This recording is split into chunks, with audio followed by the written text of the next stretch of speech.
I wanted to just touch on some more astrology.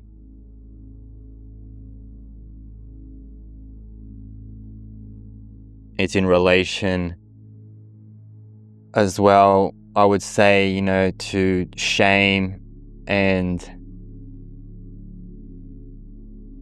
kind of like how it ties in with my Virgo Rising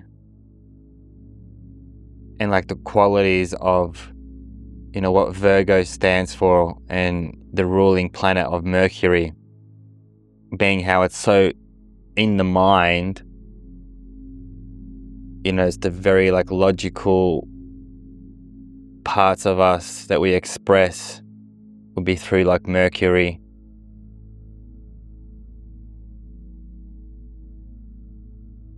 And then I wanted to just tie in this other point, how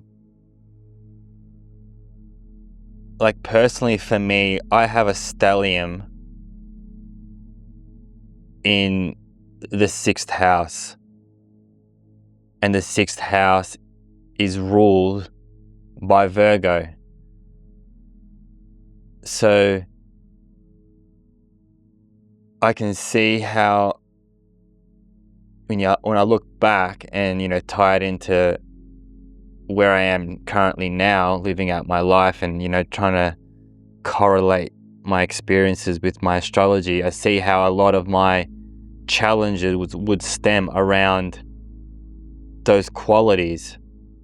The fact that I'm a Virgo rising, then I have a stellium in the 6th house.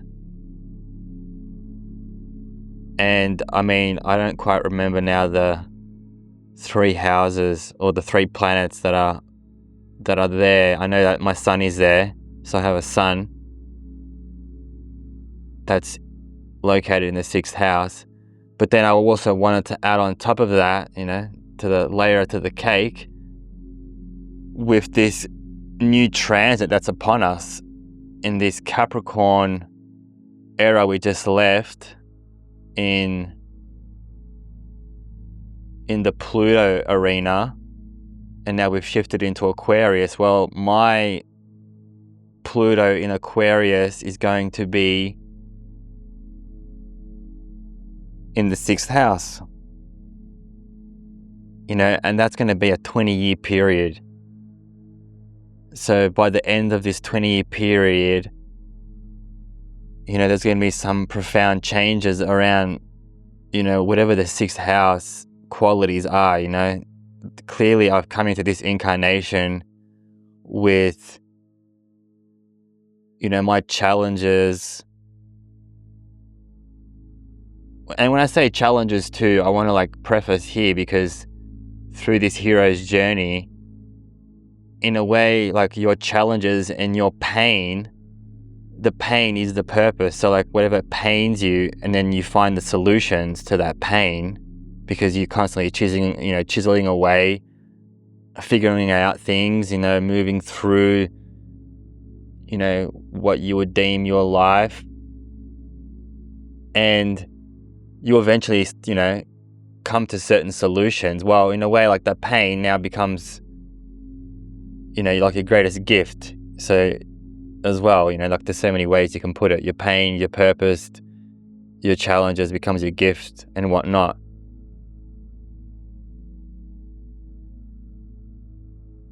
So I kind of see it like that too. It's like because of what pains me, and I kind of alluded to it, I think, in like the second video that I made, about how for me, one of my greatest challenges in this incarnation has been around communication and obviously relationships, because I think they tie in, perfectly. It's like if you, have a difficult time communicating, then it's definitely going to impact your relationships in this, in the way that we live here. Because it's not like we're in this world and, telepathy is a form of communication, even though it is, but like we're just not privy to it, and it's not a common thing. Same with like using English. It's like English wasn't my first language, And yet, like, here we are trying to communicate through that medium. So the way that I'm kind of seeing things like unfolding, if, like, obviously I don't see it unfolding to the way I probably envision things. Like, that's the whole point of this, life that we live in too. It's like, we're like giving our, like, there's this element here of things are being pre-planned before getting here, so they're going to play out in the way that they're going to play out. Like, there's already a script there. It's going to run its course. You're just going to be a part of it, and you're just going to make small changes here and there, but ultimately it's taking you down a certain path. How you get there, it could be like taking many different roads, if you want to call it, as opposed to like going down the middle way, just taking the straight line. I guess that's what life is for all of us, as we go through this pain to purpose, is that it's telling you that it's not linear, and this life is showing you how there's like this, progression, and in that progression, comes what you might deem as setbacks, or the challenges and grief and pain, and whatever the terms you want to use to describe getting from point A to point B.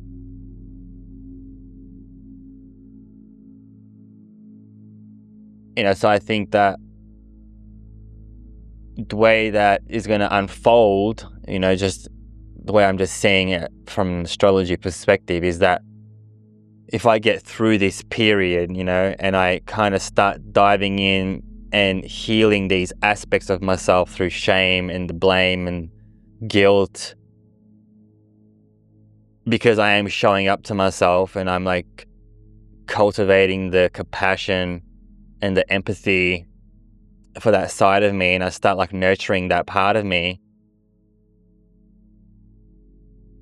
then all the faculties in that house that were once the burden, now become such strengths.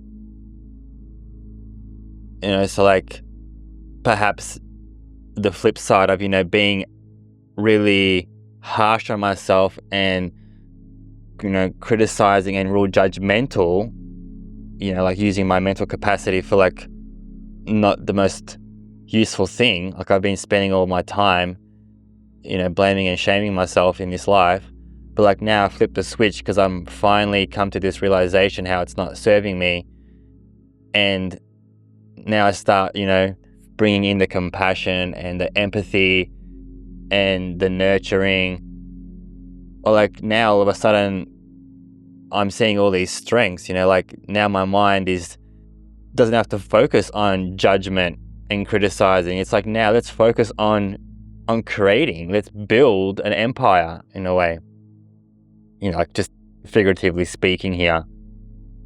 Just showing you how you can literally go from creating a world for yourself from your mental capacity in like this real, terrible way of like life, to like flipping the switch, and now you're like building this grand vision for yourself, and like you're walking up the stairs as opposed to like, rolling down the stairs.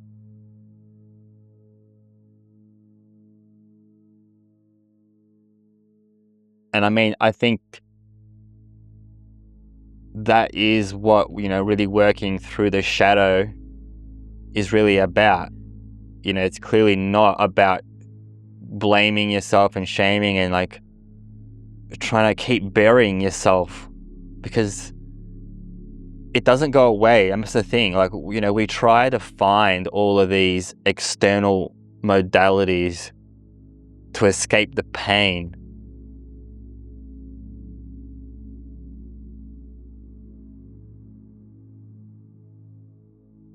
But eventually, if you're on this path long enough and you, again, get in touch with your cycles, you're going to see how, like, you can't run away from yourself. you can't escape from yourself, no matter how much, distractions that you compile, whether it's drinking, it's just food addictions, just media, smoking, social media, you name it, whatever. There's so many distractions now, we're like bombarded with everything. And you can have them all. You can add them all to your daily routines, to your, what do you call it, like your bag of tricks, you can add them all into there. But again, once you've been around long enough and you're conscious enough and you kind of see how the cycle returns, and then, all the choices that you've made up until that point, and then you're back at that point again, and then you make the same choices, and it's just the hamster wheel keeps revolving around, and you start to realize that you can't run from yourself, you can't run from these emotions. That's ultimately, I think, what's the shadow work that's trying to teach it. It's like, you're here in this body, and there are things that are gonna arise in this incarnation, that are things that are gonna flow through you, and you just have to let them flow through you. It's like no different to, like, let's say you eat food, like, it's not like you eat that one meal and then try and hold on to that one meal because it was the best meal you've ever had. So you want to hang on to all the food inside of you. It's going through a process. The body is taking care of that process for you, sure. But you can see how it's a process, and it's taking it in. You're extracting what you need from it, whether it's for your, your pleasure senses, and if you want to call it nutrition, if it's pulling whatever nutrients out from there and into your vessel. And then you're going to defecate it out, and it's in a way going right back into where it kind of came from. So that's the cycle there. And that's the same with emotions. We can't expect to have a joyous experience and then just hang on to that joyous experience forever. Everything needs to be digested, and including emotions. But obviously, for a lot of us, we get stuck. And most of the stuckness is not about holding on the good emotions. It's about getting stuck in the ones that are deemed less joyous and less constructive. And then we just try and escape them, by finding things externally as what we deem as joy or excitement or happiness. But instead, what we need to do is just feel that emotion, let it run its course, digest it, excrete it from the body, and then move on to the next experience,